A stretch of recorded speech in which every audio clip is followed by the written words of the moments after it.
पूंजीवादी संस्कृति का संकट।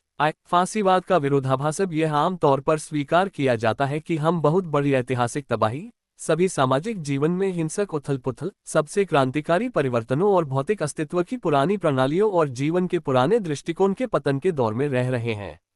युद्ध, क्रांतियां, संकट, सर्वहारा वर्ग की तानाशाही, फांसीवाद, नए युद्धों का खतरा, ऑस्ट्रियाई श्रमिकों का वीर संघर्ष, ये सभी तथ्य पूंजीवाद के लिए बेहद अशुभ हैं, जिसे होरेशियो के साथ कहा जा सकता है, मुझे नहीं मालूम कि किस विशेष विचार पर काम करना है, लेकिन मेरी राय के स्थूल और व्यापक रूप में ये हमारे राज्य में कुछ अजीब विस्फोट का संकेत है।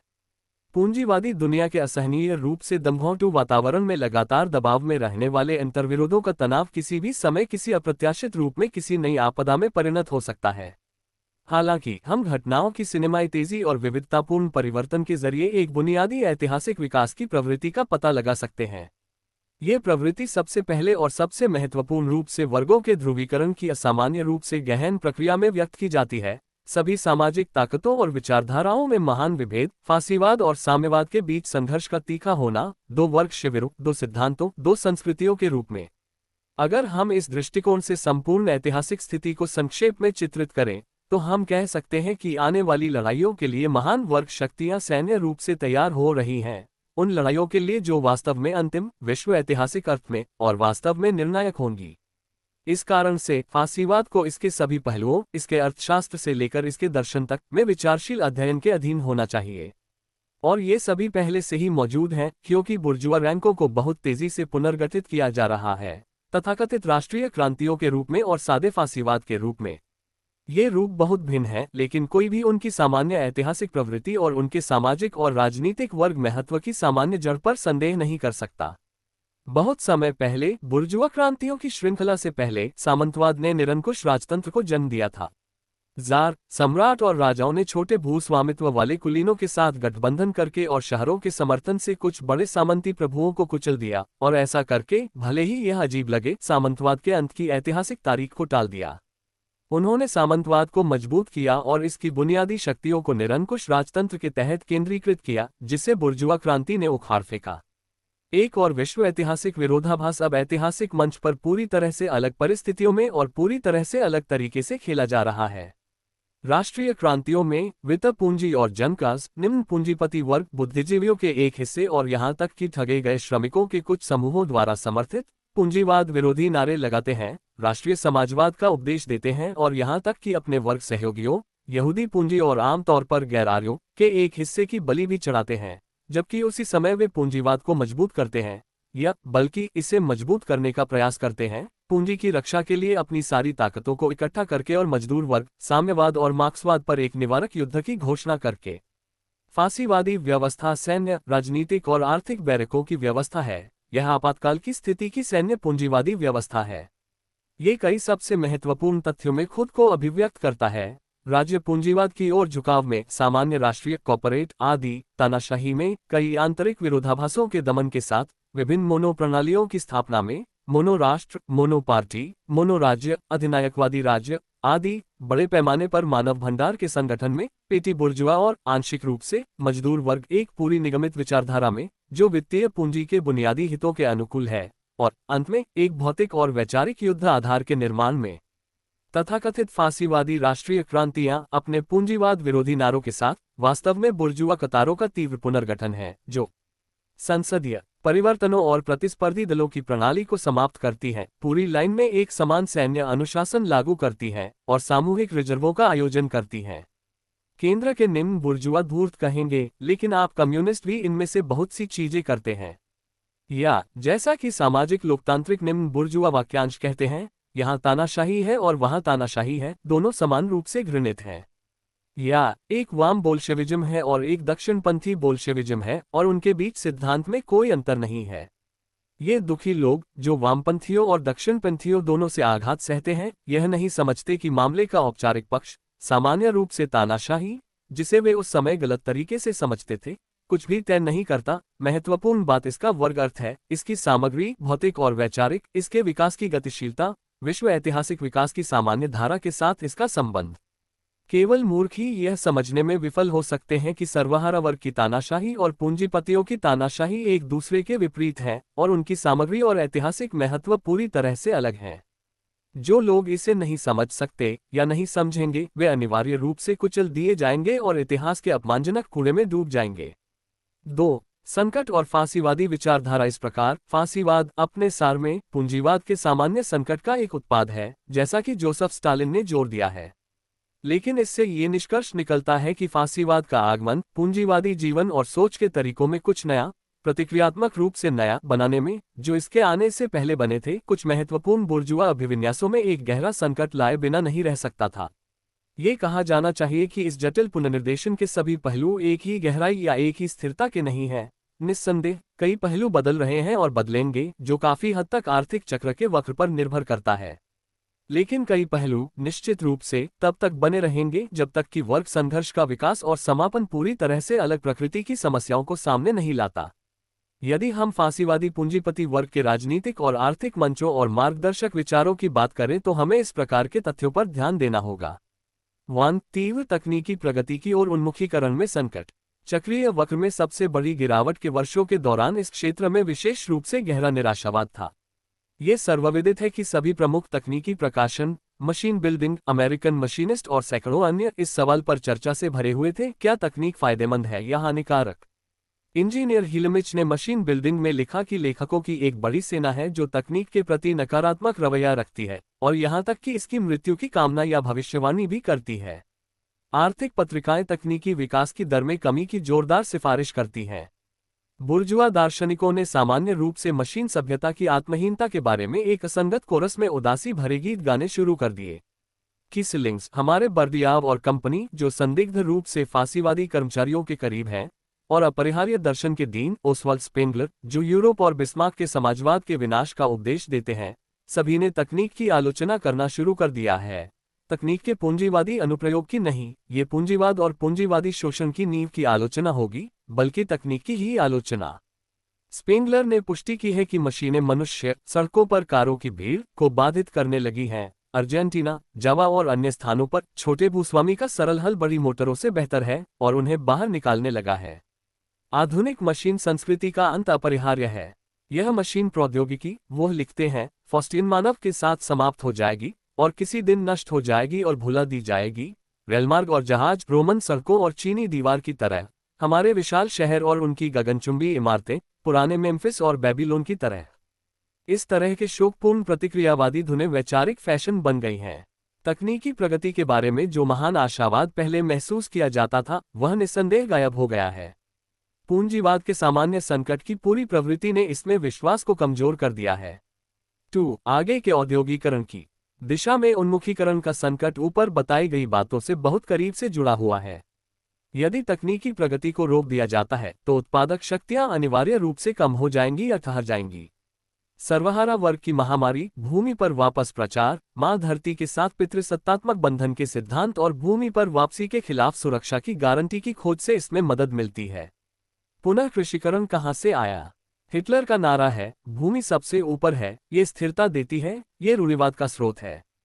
इटली, जर्मनी और ऑस्ट्रिया में फांसीवादी आंदोलन के अनुभव, टायरोल के धनी किसान, इतालवी कृषि पूंजीपति वर्ग, कैथोलिक चर्च, विशेष रूप से कृषि जिलों में आदि फांसीवादियों को निर्णायक रूप से भूमि की ओर मुड़ने के लिए बाध्य करते हैं, जो निश्चित रूप से वित्तीय पूंजी के शासन में बाधा डालने से बहुत दूर है। बेरोजगारी के खिलाफ संघर्ष में शहरों से ग्रामीण इलाकों में आबादी को स्थानांतरित करने की आंतरिक उपनिवेशीकरण की समस्या, सिडलर्स प्रॉब्लम, जर्मन आंतरिक नीति के आवश्यक प्रश्नों में से एक है। SICMI हिल्स्टर ने अपनी पुस्तक द एम्पायर में आने वाली वैचारिक अधिरचना को क्लासिक स्पष्टता के साथ व्यक्त किया है। अधिक ग्रामीण बनने का मतलब होगा अधिक गरीब और अधिक आदिम बनना, और शायद अधिक जंगली और अधिक बर्बर, लेकिन दूसरी ओर इसका मतलब होगा अधिक जर्मनिक बनना। बर्बरता का अपना औचित्य है। सैपिएंटी सेट टिप्पणी निश्चित रूप से अनावश्यक होगी। 3. विश्व बाजार के प्रति उन्मुखीकरण में संकट। इस क्षेत्र में पहले जो प्रवृत्ति पनपी थी, वो पुराने आशावादी हस्तक्षेप सिद्धांत के साथ एक निश्चित निरंकुशता के सिद्धांत द्वारा प्रतिस्थापित की जा रही है, अर्थात एक सीमित आत्मनिर्भर अर्थव्यवस्था जो विश्व अर्थव्यवस्था से लगभग स्वतंत्र है। कुछ सरकारें जो फांसीवादी बन रही हैं, या पहले से ही फांसीवादी हैं, विशेष रूप से जर्मनी इस प्रक्रिया को बहुत स्पष्ट रूप से दर्शाती है। इस प्रवृत्ति और इस नीति की बुनियादी आर्थिक जड़ों को देखना मुश्किल नहीं है। मैं उग्र आर्थिक और सैन्य तैयारियों, युद्ध के दौरान आयात से स्वतंत्रता जिसकी गारंटी नहीं होती और इसके परिणामस्वरूप निर्यात के अनुपात में गिरावट की बात कर रहा हूं। कृपालु अर्थशास्त्रियों ने पहले ही विश्व संबंधों में कमी के नियम का पूरा अनुमान लगा लिया है। जापानी सामाजिक फांसीवादी मिकाडो के शासन के तहत समाजवाद के निर्माण के लिए सब कुछ पर्याप्त होने की आवश्यकता के आधार पर विलय को उचित ठहराते हैं। जर्मन फांसीवादी इस समस्या को सबसे बड़ी संभव आर्थिक स्वतंत्रता की समस्या के रूप में प्रस्तुत करते हैं। फर्डिनेंड फ्राइड ने अपनी पुस्तक ऑटोकी में इस प्रश्न को बहुत स्पष्ट रूप से रखा है, जिसमें उन्होंने इस निरंकुशता की उदात्त विचारधारा दी है, आत्मनिर्भरता की ऑटोकी और स्वशासन की ऑटोकी, यानी राजनीतिक स्वतंत्रता। उन्होंने घोषणा की, राष्ट्र जो अब जर्मन क्रांति में पैदा हो रहा है, ये फांसीवादी क्रांति को संदर्भित करता है। एनबी एक गहन आंतरिक सर्वेक्षण से गुजर चुका है और आत्मनिर्भर होना चाहता है और खुद के माध्यम से खुद पर शासन करना चाहता है। फ्रांसीसी क्रांति सामाजिक राष्ट्रवाद को जन्म देगी। सामाजिक राष्ट्रवाद का क्षेत्र दुनिया नहीं है, बल्कि राष्ट्र, लोग, मानव है। ये जाहिर है पूरी तरह से बकवास है जहां तक क्षेत्र का सवाल है। फांसीवादी राज्यों द्वारा दुनिया के क्षेत्र में जाने से इनकार करने की कोई बात नहीं है। हथियारों की दौड़ और इन राज्यों की विदेश नीतियां हमें उन पर प्रांतीयता का आरोप लगाने की अनुमति नहीं देती हैं। लेकिन यह वास्तव में विश्व क्षेत्र पर संघर्ष के उद्देश्य से है कि वे मुक्त व्यापार संबंधों की दुनिया की विचारधारा को तोड़ रहे हैं। राष्ट्रवाद का निरंतर विकास और इसकी संपूर्ण विचारधारा का सैन्य चरित्र साम्राज्यवादी फांसीवादी निरंकुशता के लिए उपयुक्त अधिरचना का निर्माण करता है। 4. उदार बुर्जुआ संसदीय राज्य का संकट बुर्जुआ वर्ग की सैन्य और राजनीतिक तैयारी की उत्कृष्ट अभिव्यक्तियों में से एक है। बुर्जुआ लोकतंत्र के विनाश और एक पार्टी और एक पूर्ण आतंकवादी सरकारी तंत्र के साथ एक खुली तानाशाही के संगठन के माध्यम से तानाशाही में इसका संक्रमण भी ऐसा ही है, जिसमें सशस्त्र बलों से लेकर विश्वविद्यालय की कुर्सियों और कला शिक्षाविदों तक शामिल हैं। यहाँ हमें ये बताना होगा कि तथाकथित कॉर्पोरेट राज्य पूंजीवाद के आधार पर अर्थव्यवस्था की बुनियादी कड़ियों को अपने हाथों में लेने की कोशिश कर रहा है और हर संभव तरीके से पूंजी के केंद्रीकरण की प्रक्रिया को तेज कर रहा है। ये स्पष्ट है कि नियोजित पूंजीवाद का निर्माण, जिसका वे राष्ट्रीय समाजवाद के नाम से प्रचार करते हैं, एक फांसीवादी स्वप्नलोक है। लेकिन इस बात में कोई संदेह नहीं है कि मुख्य रूप से भारी उद्योग पर निर्भर रहने के कारण फांसीवादी अपनी अर्थव्यवस्था की कुछ महत्वपूर्ण कड़ियों को मजबूत और सैन्यीकृत कर रहे हैं, जिससे राज्य सत्ता का दबाव बहुत बढ़ गया है। अग्रणी इतालवी फांसीवादियों में से एक एम. बेन्नी इस मामले को इस प्रकार सूत्रबद्ध करते हैं, आर्थिक राष्ट्रवाद का नियम इस आवश्यकता पर बल देता है, क्योंकि सभी राष्ट्रवाद सबसे पहले और सबसे महत्वपूर्ण एक राजनीतिक कार्य करते हैं और अन्य सभी सामाजिक कार्यों को इसके अनुकूल या अधीनस्थ बनाते हैं। निगमों इटली और संपत्तियों जर्मनी का प्रतिनिधित्व काल्पनिक है, क्योंकि निम्न वर्गों का प्रतिनिधित्व फांसीवादी कर्मचारियों के सदस्यों द्वारा किया जाता है, राज्य द्वारा लगाए गए प्रमुखों द्वारा एक या दूसरे मोर्चे के रूप में। इसका सार पूंजी के प्रत्यक्ष शासन में निहित है। थिसेन ट्रूप्स, ट्रस्ट, बैंक आदि एक केंद्रीकृत और परिचालन पूर्ण शक्ति के आधार पर। मुसोलिनी के अनुसार ये प्रणाली पूंजीवाद और समाजवाद दोनों पर विजय प्राप्त करती है। फ्राइड के अनुसार ये व्यवस्था के प्रशियाई विचार और प्रशियाई समाजवाद का मूर्त रूप है। उच्चतर वैचारिक संरचनाएं इस आधार पर विकसित होकर अधिनायकवादी राज्य, सभी के सहयोग, चुने हुए लोगों के नेतृत्व, जिनमें ईश्वर की आत्मा निहित है, आध्यात्मिक मूल्यों की प्राप्ति आदि के संपूर्ण दर्शन में परिवर्तित हो जाती हैं। किसी भी मामले में पुरानी उदारवादी दिशा पूरी तरह से टूट चुकी है। वर्तमान में हम वित्तीय पूंजी की सक्रिय पूर्ण तानाशाही की ओर संक्रमण कर रहे हैं, एक आतंकवादी तानाशाही जिसने अनेक जन फांसीवादी संगठनों को अपने में समाहित कर लिया है। 3. बुर्जुआ विचारों में संकट भौतिक संस्कृति और उसके सबसे निकट के वैचारिक क्षेत्रों में ये तीव्र मोड़ वैचारिक सीढ़ी के उच्चतर पायदानों पर अपनी उचित अभिव्यक्ति और प्रतिबिंब पाता है। यहाँ भी एक तीव्र पुनर्निर्देशन हो रहा है और प्रथागत श्रेणियां नए दौर के लिए अनुपयुक्त होती जा रही हैं। हमारे पास सभी बुर्जुआ आध्यात्मिक संस्कृति में एक गहरा संकट है जो बहुत कुछ कहता है। हम यहाँ इस संकट की कुछ विशेष रूप से स्पष्ट अभिव्यक्तियों पर ध्यान केंद्रित करेंगे। 1. पूंजीवाद के प्रगतिशील आंदोलन के बारे में मोहभंग के आधार पर विकास के विचारों में संकट विकसित हुआ है। यह मोहभंग बढ़ता जा रहा है और सार्वभौमिक पैमाने पर तार्किक आकार ले रहा है। पहले चरण का सारांश वाल्टर यूकेन ने बहुत अच्छे से दिया है। मार्क्स का विचार था, वह हमें बताते हैं कि पूंजीवाद का महत्वपूर्ण नियम निरंतर विकसित होने वाली गतिशीलता में निहित है, और पूंजीवादी विकास के अंत का मतलब पूंजीवाद का अंत होगा। आधुनिक राजनीतिक अर्थव्यवस्था ने दिखाया है कि इन गतिशीलता की आवश्यकता पर मार्क्स के सैद्धांतिक तर्क झूठे हैं। दूसरा चरण, विकास के विचार के प्रति नकारात्मक दृष्टिकोण का सार्वभौमिक प्रसार, सार्वभौमिकवादी ओथमार स्पेन में पाया जाता है। अपने विज्ञान की श्रेणियों में ये प्रोफेसर कुछ उल्लेखनीय सत्य की घोषणा करता है। डार्विन और मार्क्स वह लिखते हैं, विकास की उनकी यांत्रिक समझ से हमारी संस्कृति को बहुत नुकसान पहुंचाया। विकास की उनकी समझ के कारण सभी गतिविधियों का मूल्य समाप्त हो जाता है, क्योंकि प्रत्येक दिन अगले दिन से जीत जाता है। और इसने उपयोगितावाद, भौतिकवाद और शून्यवाद को जन्म दिया, जो हमारे समय की विशेषता है। दूसरे शब्दों में, केवल मोटा में पानी पीसने की पारंपरिक गतिशीलता ही किसी काम की है। जहां तक वास्तविक सफल संघर्ष और वास्तव में दुनिया को बदलने की बात है, यह मानवीय अभिमान को जगाता है और लोगों को ईश्वर से दूर करता है, और इसलिए यह अपराध है। जो पहले प्रगतिशील पूंजीपति वर्ग के जोश का हिस्सा था, जिसे बेकन ने संयमित जुनून के साथ मानव जाति के उत्कर्ष के रूप में तैयार किया था, अब ईश्वर के उदास सेवकों की फांसीवादी एड़ी के नीचे कुचल दिया गया है। पूंजीपति वर्ग, जिसका आगे विकास का मार्ग अवरुद्ध हो गया है, चिल्लाता है, विकास मुर्दाबाद, विकास के विचार का ही मुर्दाबाद। 2. ईसाई और उदारवादी मानवतावाद की विचारधारा में संकट। उदारवाद का दौर सामान्य मानवीय रिश्तों के गुलाबी सपने से मेल खाता था, जिसे कांट की स्पष्ट अनिवार्यता के नैतिक मानक तक बढ़ाया गया था। यह विचारधारा आमतौर पर आंतरिक संबंधों के क्षेत्र में और अंतर्राष्ट्रीय व्यापार के क्षेत्र में निष्पक्ष प्रतिस्पर्धा के लिए बहुत उपयुक्त थी। ईमानदारी, समानता, सम्मान आदि पाखंडी मानवता के अपने शब्दाडंबरपूर्ण प्रभामंडल के साथ लोगों के वास्तविक आचरण से जुड़े आधिकारिक नैतिक सिद्धांत थे, और लोग शब्द में औपचारिक रूप से निम्न वर्ग शामिल थे। अर्थ सामंती, रोमांटिकवादी और प्रतिक्रियावादी दार्शनिक। आधुनिक समय की बात करें तो हमें सबसे पहले नीत्शे का जिक्र करना चाहिए, ने इस विचारधारा को कमजोर करना शुरू कर दिया। आधुनिक बदमाशों में से मैं सबसे ज्यादा किससे नफरत करता हूं? समाजवादी बदमाशों से, भीड़ के प्रेरितों से, जो मजदूरों की सहज प्रवृत्ति, संतोष और उनके मामूली जीवन से संतुष्टि की भावना के खिलाफ साजिश रचते हैं, जो मजदूरों को ईर्ष्यालु बनाते हैं और उन्हें बदला लेना सिखाते हैं। समाजवाद अधिकांशतः इस तथ्य का लक्षण है कि हम निम्न वर्गों के साथ बहुत अधिक मानवीय व्यवहार कर रहे हैं, ताकि उन्हें उनके लिए वर्जित खुशी का स्वाद मिल सके। ये भूख नहीं है जो क्रांति का कारण बनती है, ये तथ्य है कि जब लोग खाना शुरू करते हैं तो उनकी भूख बड़ी हो जाती है। आधुनिक बुर्जुआ विचारक, जो अपने विचारों के पंखों पर सवार होकर सीधे मध्य युग में वापस जा रहे हैं, अन्य राष्ट्रों के प्रति, संक्षेप में निम्न वर्गों के प्रति अपनी सारी पाश्विक घृणा को उभार रहे हैं। इसके वास्तविक तथ्य सर्वविदित हैं। साहसी महिलाओं की रानी मैडम ओमर डी गोयले, जिनके संस्मरण हाल ही में प्रकाशित हुए हैं, उन्हें फांसीवादियों की रोगात्मक परपीड़क भावनाओं से ईर्ष्या हो सकती है। लेकिन दिलचस्प बात यह है कि यह सब खुले तौर पर स्वीकृत, मूल्यवान, लगभग दार्शनिक अभिव्यक्ति पाता है। स्पेंगलर का शिकारी जानवर का सादृश्य सर्वविदित है। एक बार फिर से उनके सांस्कृतिक बोध को व्यक्त करने वाले तीखे तीखे शब्दों का हवाला देना उचित है, जिसमें ये दार्शनिक गोरिल्ला जैसे आदिम मनुष्य की प्रशंसा करता है। श्री स्पेंगलर भावुक हो जाते हैं, इस मजबूत एकांतवासी की आत्मा पूरी तरह से उग्रवादी, अविश्वासी और अपनी शक्ति और लाभ के प्रति ईर्ष्यालु है। जब उसका चाकू दुश्मन के मांस में कट जाता है तो वह भावनाओं से भर जाता है। कराहना और खून की गंध उसकी जीत की भावना को बढ़ाती है।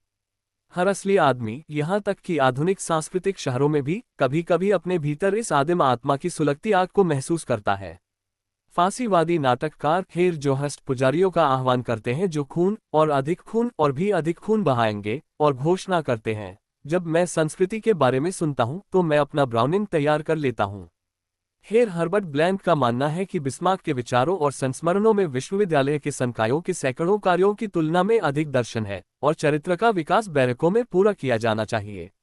फ्रेडरिक द ग्रेट, अधिकारियों की टुकड़ी और बैरक उनके दर्शन की आदर्श त्रिमूर्ति बनाते हैं। राष्ट्रवादी रोष भड़क रहा है, मानवीय अंशों को नए नियम में भी पूर्वी प्रभावों के रूप में काट दिया गया है। ईसाई नामों को कैलेंडर से काट दिया गया है और उनकी जगह ट्यूटनिक नाम रख दिए गए हैं, वापस वोटन पासवर्ड है। रक्त और शुक्राणु के विश्लेषण के साथ जाति सिद्धांत को वैज्ञानिक सिद्धांत के स्तर तक ऊपर उठाया जा रहा है, और यह सभी नीतियों का आधार है। अल्फ्रेड रोसेनबर्ग ने तो पूरी अक्टूबर क्रांति की व्याख्या ये कहकर की कि मंगोलियाई ताकतों ने जर्मन मूल के लंबे सुडौल हल्के बालों वाले लोगों पर ऊपरी हाथ पा लिया। उदार ईसाई अभिविन्यास को उन्मत्त यहूदी विरोधी और औपनिवेशिक लोगों के लिए अविश्वसनीय अवमानना द्वारा बदल दिया गया है। हिटलर की मीन काम्फ देखें। हालांकि ये पुजारियों को विद्रोह करने का कारण बनता है, लेकिन वेटिकन को उपर्युक्त चीजों और प्रक्रियाओं को आशीर्वाद देने से नहीं रोकता है। 3. औपचारिक समानता के विचार में संकट।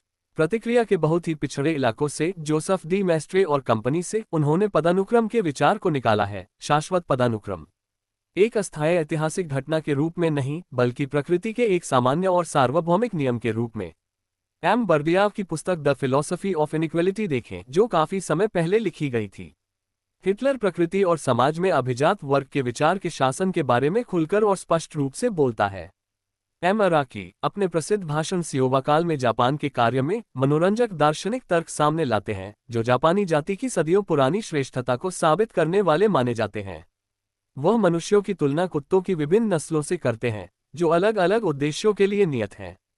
ऑस्ट्रो जर्मन फांसीवाद के दार्शनिक हेयरस्पैन, वे उनके समाजशास्त्री, अर्थशास्त्री आदि भी हैं, समाज के अच्छे जन्मे और निम्न जन्मे सदस्यों के बीच पदानुक्रमिक सीमांकन के आधार पर समाज और सरकार का एक संपूर्ण सिद्धांत बनाते हैं तथा पुराने जैविक सिद्धांतों की ओर लौटते हैं और उनका धर्मशास्त्रीकरण करते हैं।